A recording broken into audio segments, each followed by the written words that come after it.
let's see, one more time here. Oh, I'm gonna have you tell me just the last couple of things again. Tell me one more time about the greenhouse. I noticed that I lost battery went off on me, but that was my fault. So tell me about the greenhouse structure one more time, the size and the beds and everything you have in here. It's 16 by 96 feet, and we have four 30-inch beds inside, with some leeway for walking around on the end. So the beds aren't 96, they're probably close to 88. And then you were saying that, tell us a little bit about what you were telling me a minute ago about planting a little more densely. You think you're going to get a fairly good amount of stuff in here compared to what you do outside? Right. And in our beds in the field, we grow in 48-inch beds. And so we're planning on using the 30-inch beds to plant the same. We usually plant 4 rows in our 40-inch beds. So we're going to also plant 4 rows in the 30-inch beds. And it's going to be denser, and we'll just harvest it out faster. And so we'll hopefully do 2 croppings during the winter months. Okay.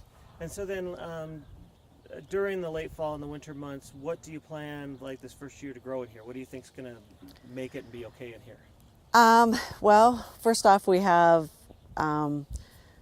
starting several different varieties: kale, spinach, lettuce, Asian greens, bok choy, and some other Asian greens, and mizuna, and we'll probably do some radishes.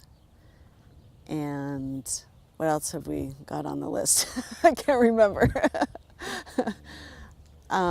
Probably a few herbs. Mm-hmm. That's good. So, and then you mentioned that you were going to start this house, actually this tunnel, you're going to start this spring. Maybe tell me a little bit about that again. Repeat some of the things you were saying about when it gets to 10 hours of light and that, and what your plan is for the spring. Well, so in February, but mid-February is where the time where we get to where there's 10 hours of daylight, which is what you need to actually, have beneficial growth. So we have a few things started, and we'll get, some more things started here pretty soon, so that we can get them out here and get them growing, and so they will be ready to harvest before the winter market ends. And not only that, we'll probably put some things in that will take a little bit longer to mature, so that we will possibly be able to start our CSA a few weeks earlier. And so then when you're doing this through a whole season, a whole winter season, I guess you have to kind of balance those things that you got started in the fall, and you're going to be able to continue to maybe cut or dig out of the ground, and then during that time, that 2-month or more period of time where you are under 10 hours of daylight, Mm-hmm. and then you'll want to get some stuff started for replanting in the late winter, Mm-hmm. as soon as you hit that 10-hour time. And is that kind of Right. So, you'll get things, they'll grow to the size that, they're going to be, and then they'll just sit there and wait for you to harvest them. So then we can just slowly harvest those things out and, have new seedlings to put in. If the temperature is right, we can put them in earlier, but they'll just sit there. They won't grow. They'll just wait until there's 10 hours of daylight before they start growing. And so having things ready to go in the ground, or even in the ground ready to start taking off again and growing, is important for when you hit that mid-February time, or right time when you hit the 10 hours. Right. Perfect. Okay. And we'll still continue to do, we've been very successful at just leaving carrots in the ground out in the field. So we don't think that we will use, hoop house space to do that. We'll just continue to do it out in the field and just harvest it, from the ground out there. So you continue to harvest your carrots that were planted in the late summer throughout the winter time? Yes. Last winter, we were able to harvest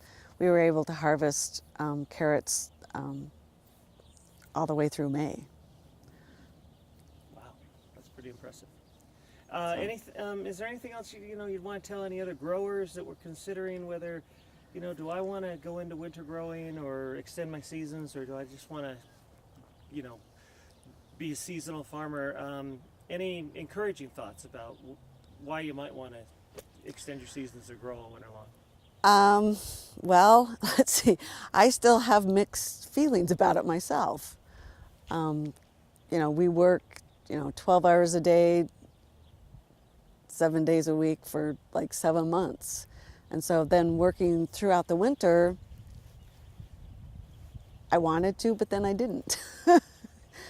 But at the same time, I want to eat good, fresh produce during the winter. So, if we're going to grow some, we may as well grow enough to sell to other people. So I think it's worth, doing it. And, if we can possibly maybe scale back the summer production a little bit so that we can manage it a little bit better, because we'll be able to have year-round income rather than trying to make all our money during the summer months. That maybe it can be, a little less hectic. So I really don't know where that is going, but we're willing to try it. Awesome. And it sounds like you guys are making a really good plan. So, and I think part of it is your planning, and how well you execute it is the other part. But I mean, I think you have to have a good solid plan, right? Yes. Yeah. Exactly. So, all right. Well, that's great.